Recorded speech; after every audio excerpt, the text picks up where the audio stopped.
My husband tried to embarrass me at dinner. I smiled and turned the tables. That was the thought running through my mind as I sat at the long, polished dining table, surrounded by David's colleagues and family. The restaurant was elegant, the kind of place where people noticed every detail, from the sparkling silverware to the carefully arranged flowers. Everything looked perfect, but beneath the surface, tension was already building. David had always been charming in public. People admired him for his confidence, his easy smile, and the way he could make anyone feel at ease. But I had learned over the years that charm was his armor. Behind closed doors, he could be critical, manipulative, and eager to assert control. Tonight, I was about to face that side of him in front of everyone. The moment came just as appetizers were being served. David, leaning back in his chair with a casual smile, made a comment about my career. He called it unambitious and suggested that I had settled by staying home so much, implying that I was somehow failing in front of his friends. His words were sharp, deliberate, meant to make me feel small and insecure while the room looked on. A few people chuckled politely, some looking uncomfortable. I felt a rush of heat in my cheeks and a tightening in my chest, but I didn't let it show. I forced a calm smile and sipped my wine, pretending to be unbothered. Inside, my mind was already racing, analyzing his tone, the timing, and the effect it had on the room. David's smirk told me everything I needed to know. He expected me to falter, to respond with embarrassment or defensiveness. He thought tonight would be his victory. But I refused to give him that satisfaction. I reminded myself that humiliation only has power if you allow it to. I glanced around subtly, noticing who was paying attention, who might be influenced by his comment. I realized that this was not just a moment of insult, it was an opportunity. Every word, every gesture, every detail could be used carefully to reclaim control without him realizing it. As dinner continued, I stayed composed, making light conversation with the other guests, asking thoughtful questions, and letting David's attempt at mockery hang awkwardly in the air. I could see the slight confusion on his face when people responded positively to me, laughing gently at my wit or nodding at my insights. The power was quietly shifting. And in that moment, I made a silent promise to myself. I would turn the tables, but I would do it with strategy, dignity, and precision. I didn't need to yell or create a scene. David would learn that his public charm couldn't hide his private manipulations.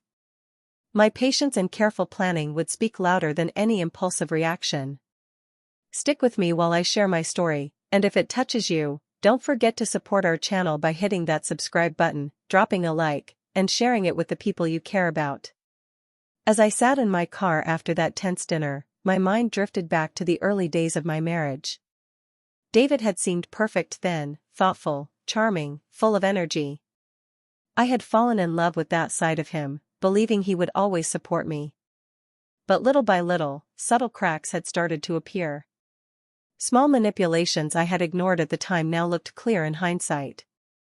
A comment here about my spending, a joke about my career there, always brushed off as teasing or stress. I told myself I was overreacting, just like he wanted. It wasn't until I talked to Samantha, my close friend since college, that things started to make sense. Samantha had always been straightforward, never one to sugarcoat the truth. Over coffee one afternoon, she looked me in the eyes and said, "Emily, you've got to be honest with yourself. David has a pattern, he does this with every woman in his life. He undermines them quietly, so they doubt themselves before anyone else even notices." Her words stung, but they also opened my eyes. Around the same time, I attended a work networking event with David. I had been excited to celebrate a recent project success, but he found a way to twist the evening. In front of colleagues, he remarked, almost casually, that I might be reading too much into things and suggested I had a tendency to overreact.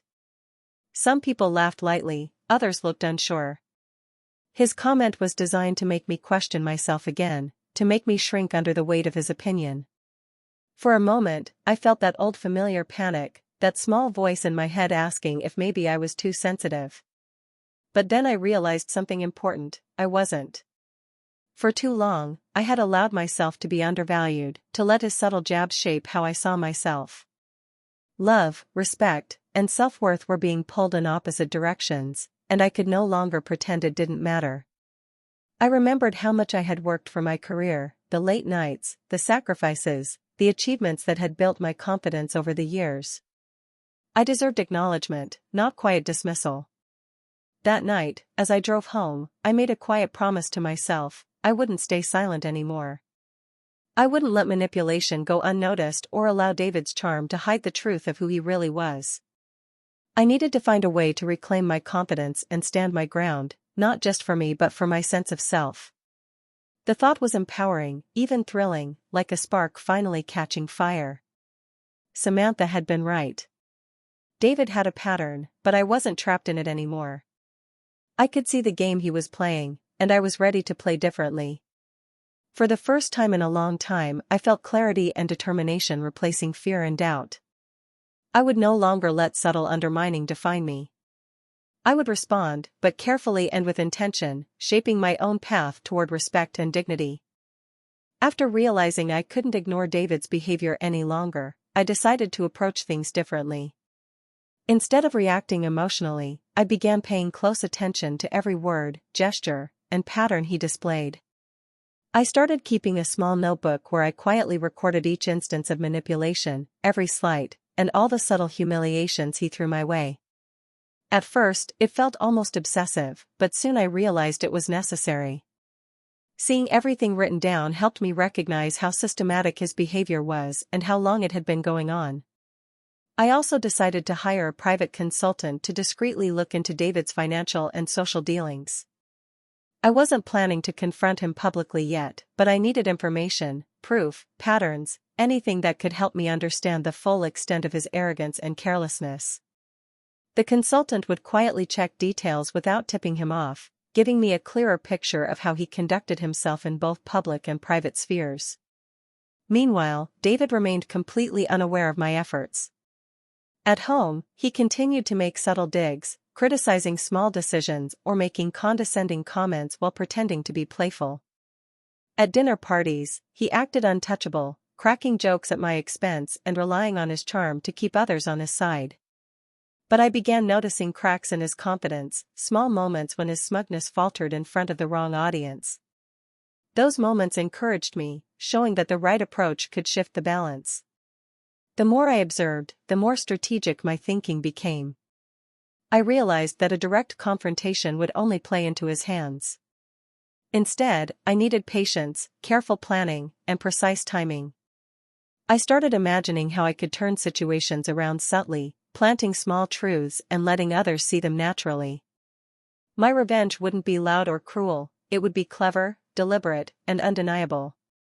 This was also a turning point for me emotionally. I began feeling less like a victim and more like someone in control of her own life.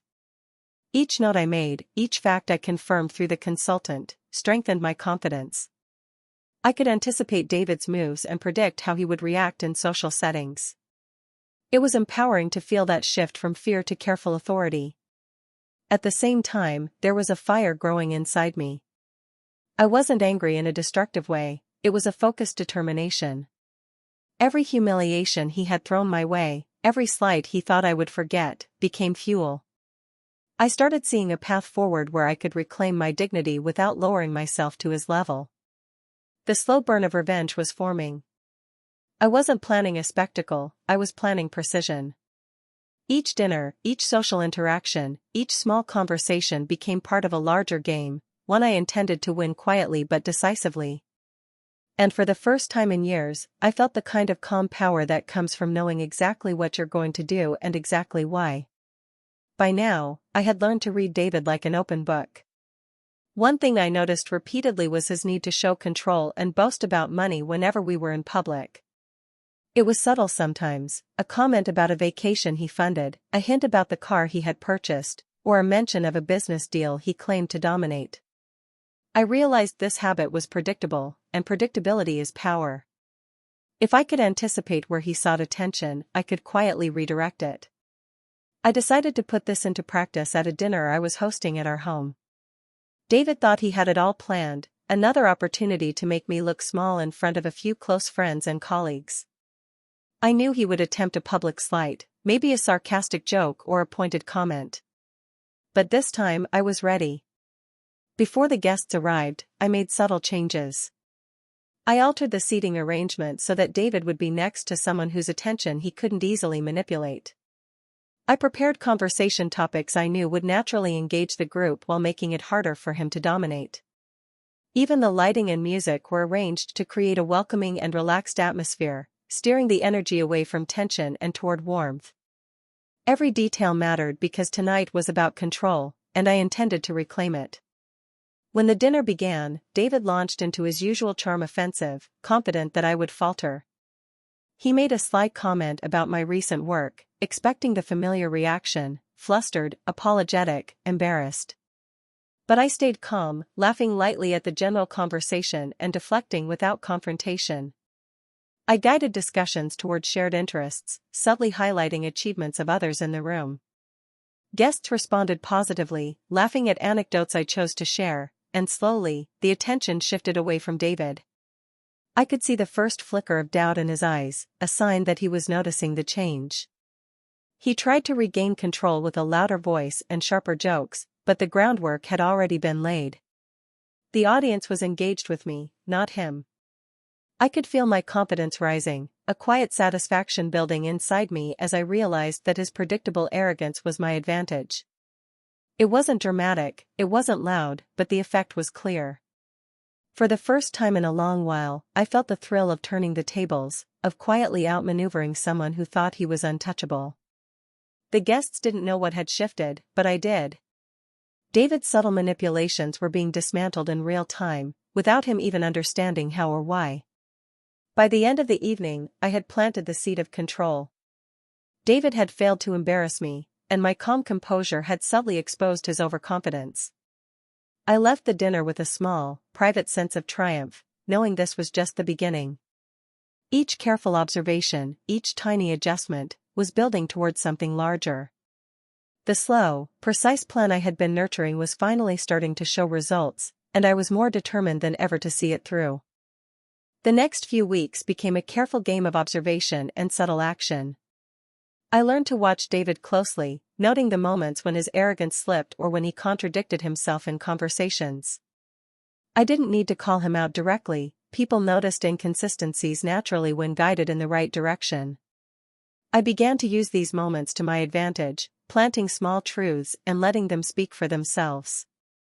At another dinner with friends and colleagues, David started boasting about a recent deal he claimed to have mastered, exaggerating his role and ignoring the contributions of others involved. I listened, smiling warmly, nodding politely.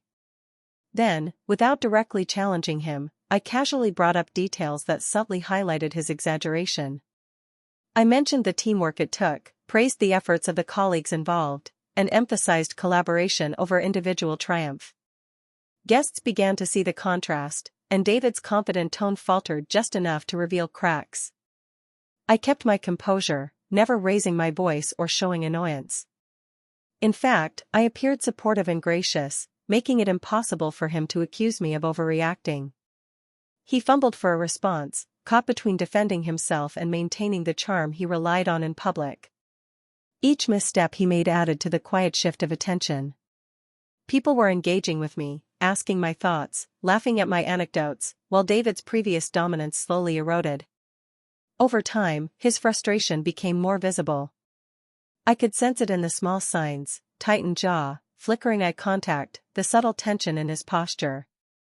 It was satisfying, not out of cruelty, but because it meant that my careful, patient strategy was working. I was no longer the passive target, I was quietly steering the outcome. What surprised me most was how empowered I felt.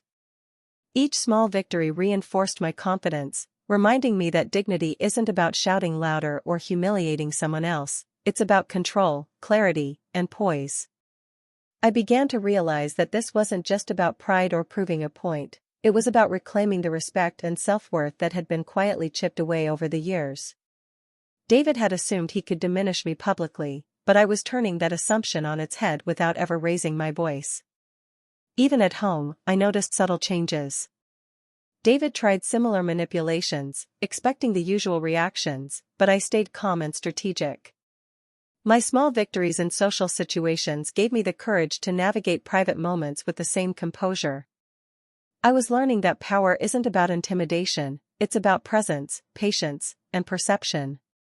The emotional stakes were rising, and I welcomed it. Every dinner, every conversation, every carefully guided interaction was a step forward. I felt my confidence returning, my self-respect growing stronger. I knew that this was only the beginning of a larger plan, one that would require patience and precision, but for the first time in a long time, I believed I could win without losing myself. As my careful observations continued, I discovered something far more serious than public humiliation. David was hiding financial decisions from me. Small at first, unexplained charges, vague investments, but soon it became clear he was using money as a tool to control me. Every request for joint decisions was met with vague excuses, and he acted as if questioning him was unreasonable. The realization hit me hard. His manipulations weren't just emotional, they were practical, affecting my life and future. I knew I couldn't face this alone. That's when I reached out to Mark, a family friend I had trusted for years. Mark had always been discreet, wise, and calm under pressure. I explained my concerns, sharing the details I had recorded, and he agreed to quietly help me uncover the truth.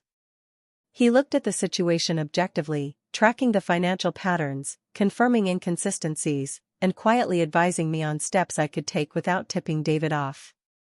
His presence was a quiet relief. I felt less alone, and I knew I had someone on my side who understood both the emotional and practical stakes.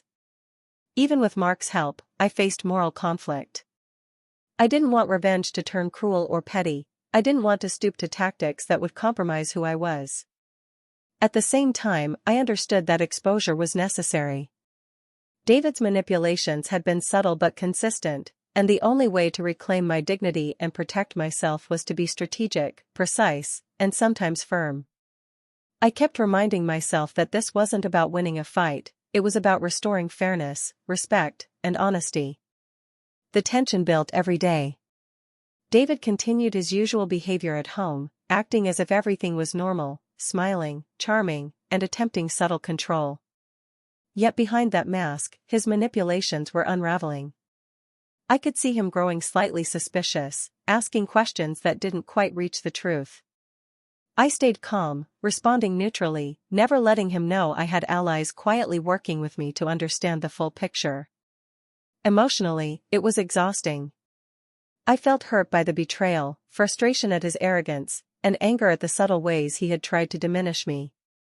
But I also felt a growing sense of empowerment.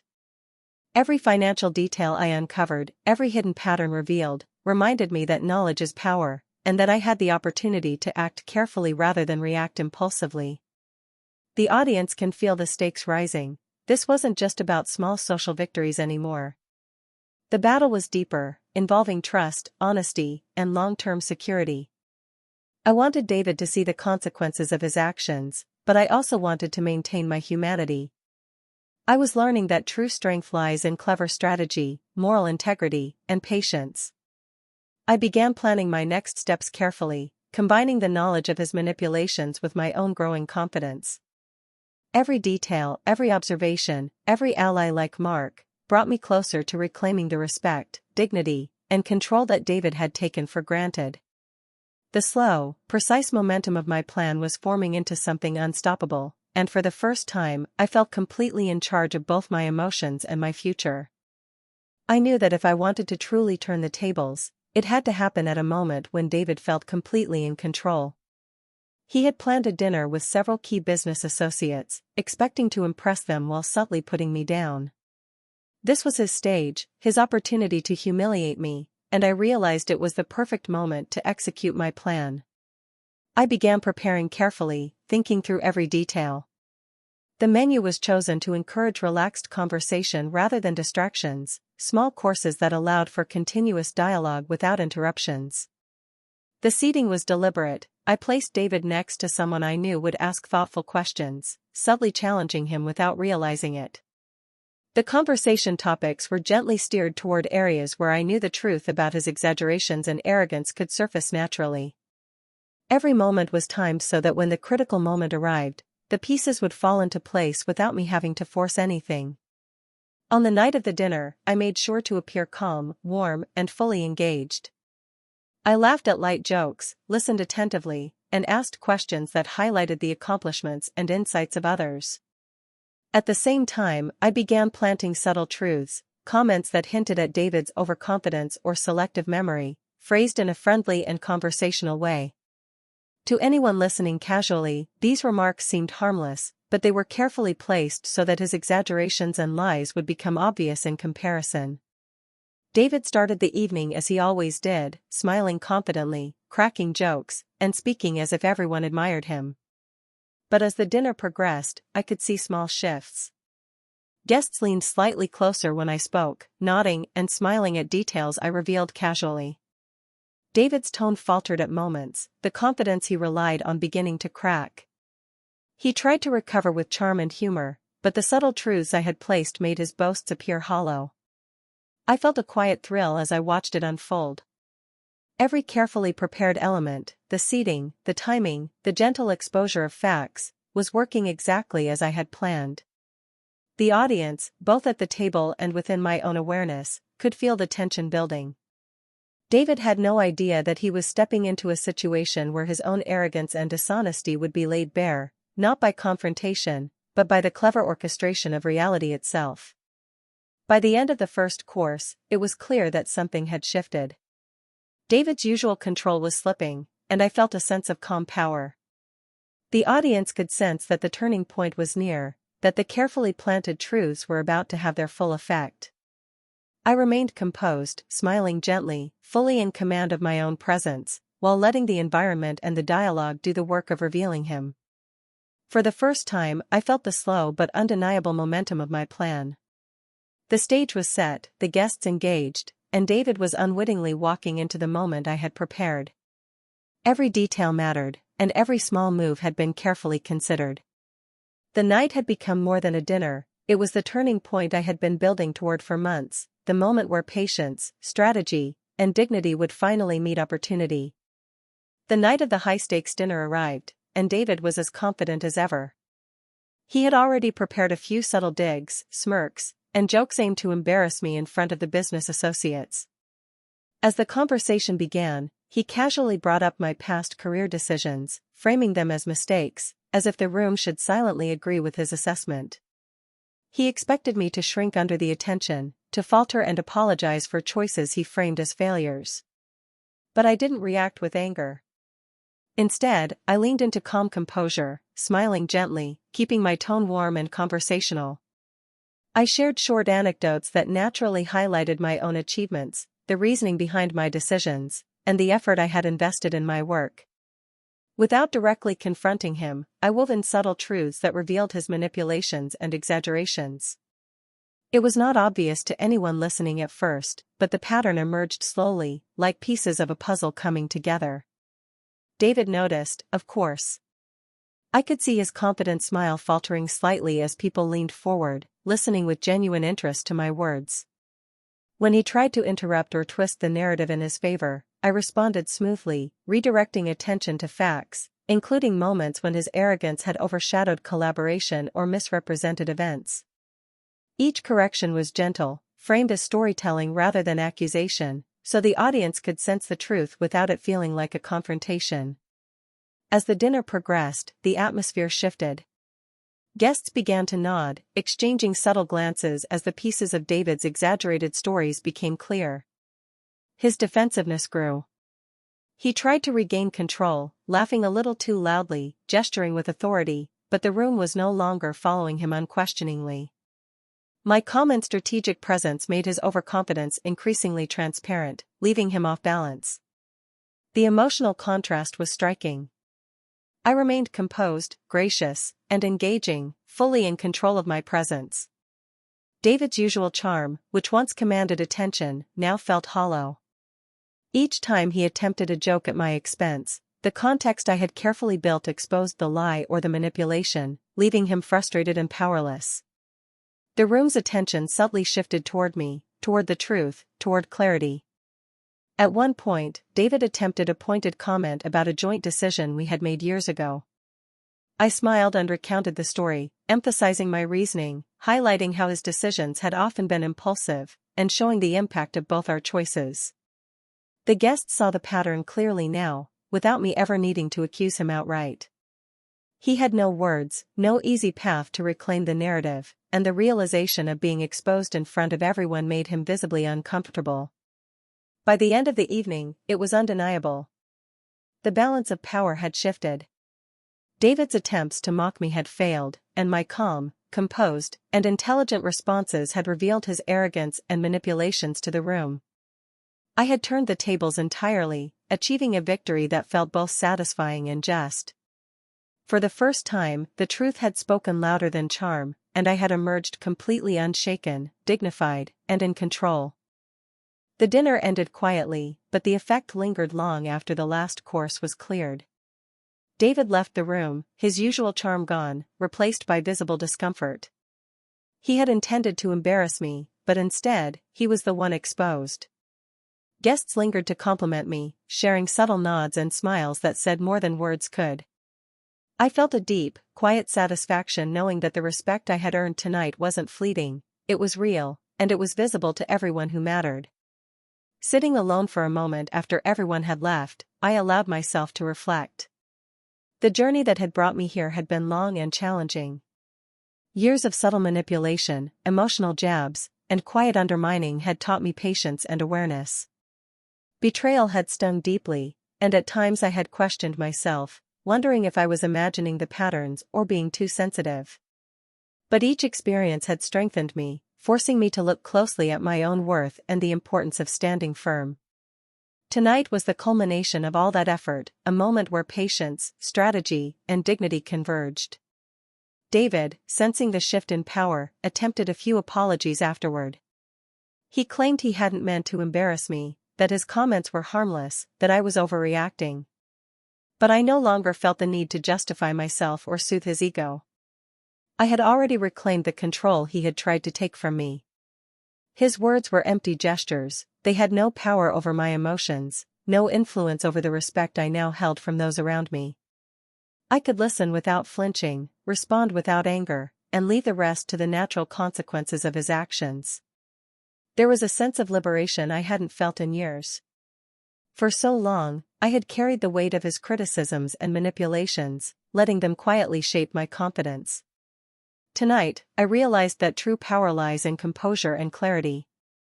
I didn't have to humiliate him in return, I didn't need revenge that harmed my own integrity. Instead, I had achieved the most effective form of victory, exposing the truth with calm intelligence, earning respect, and protecting my dignity. As I thought about the future, I felt a quiet confidence growing. I knew that David's attempts to control or undermine me would have far less impact moving forward. I had learned to recognize manipulation, to anticipate arrogance, and to respond strategically without compromising who I was. The emotional release wasn't about triumph over him, it was about reclaiming myself, my voice, and my presence in the world. By the end of the night, I felt whole in a way I hadn't in years. The humiliation David had planned had backfired entirely, and in its place was a sense of empowerment and clarity. I was free from the fear and doubt that had once weighed me down, and I knew I could face any challenge with confidence. The journey had been painful, but the outcome was a quiet, undeniable victory, and one that left me stronger, wiser, and fully in control of my own life. After the events of that dinner, I had time to truly reflect on everything I had been through. The journey with David had been filled with subtle manipulations, public humiliations, and quiet betrayals that chipped away at my confidence over time. Yet, looking back, I realized that the most powerful form of revenge wasn't anger or cruelty, it was maintaining dignity, being strategic, and protecting my self-respect. I had learned that winning didn't mean hurting him, it meant showing strength through calm, intelligence, and composure. In the weeks that followed, I felt my relationships around me shift in a positive way. Friends and family who had once doubted my perspective or brushed off my concerns about David's behavior began to see the truth. They recognized the patience and thoughtfulness I had applied in handling the situation, and their support grew stronger. I also strengthened bonds with those who had quietly believed in me all along, forming a network of trust and encouragement that made me feel grounded and secure. David continued to act as though nothing had changed, but I no longer felt trapped by his words, actions, or presence.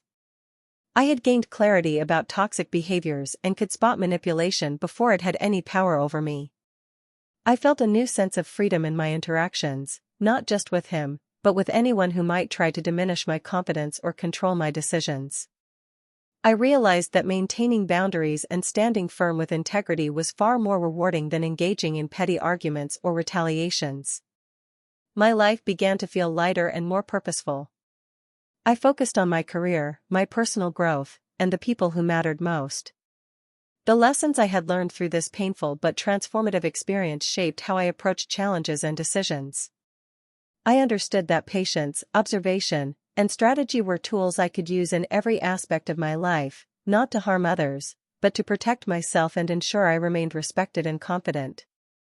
Most importantly, I felt an inner strength that I hadn't experienced before. I could face social events, family gatherings, or even David himself without anxiety or fear. The sense of empowerment was steady and unwavering. I no longer relied on external validation to feel confident, because I had earned it through my own resilience, planning, and composure. Looking back on that night, I realized how far I had come. I came to that dinner expecting humiliation, expecting to feel small or powerless. Instead, I walked away reclaiming my power. And that's a victory no one can take from me. I understood that life doesn't reward reactionary anger, it rewards patience, intelligence, and self-respect. The experience taught me that true empowerment comes from staying composed, observing carefully, and acting with dignity. I was no longer defined by David's attempts to control me, I was defined by my own strength, wisdom, and ability to rise above.